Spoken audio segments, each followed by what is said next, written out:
Good morning, and welcome to day 110 of F260 at First Baptist Meridian.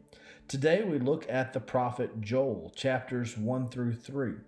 And Joel, on the one hand, is a prophet about whom we know very little. We don't have a whole lot of historical context. In fact, scholars, Old Testament scholars, debate amongst themselves where exactly we should place Joel. Some going even as far as before the monarchy on the front end, and some going after the historical period covered in the Old Testament on the late end.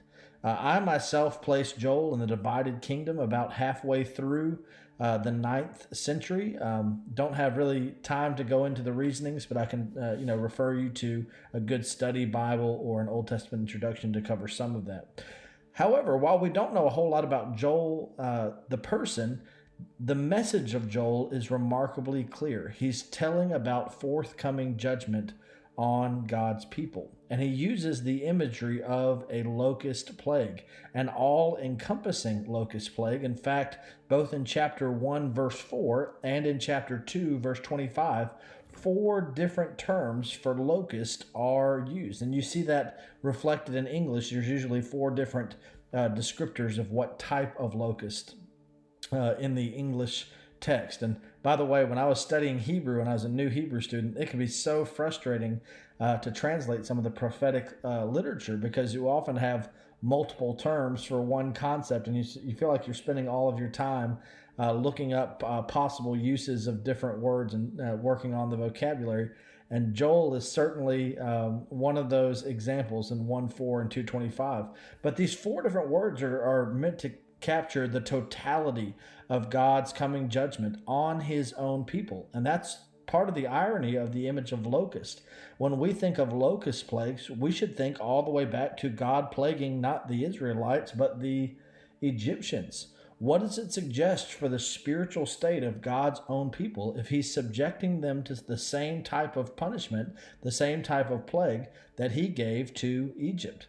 In fact, later in the book of Judges, the imagery of locust is used again as a figurative thorn in the side from invasive military powers from other places in punishment for God's people's idolatry and apostasy.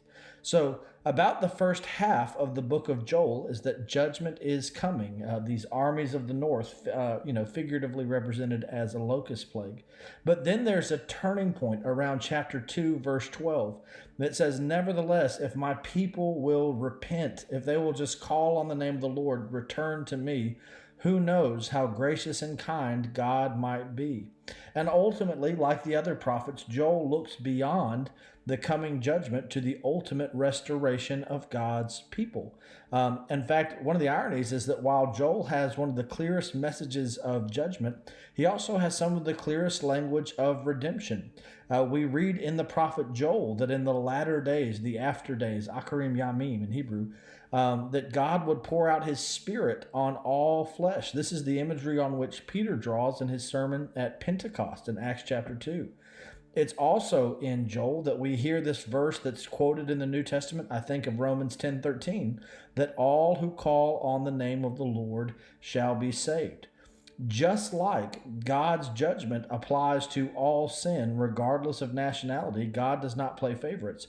Just as God's own people are culpable for their sin, so also God offers grace to all who call upon his name.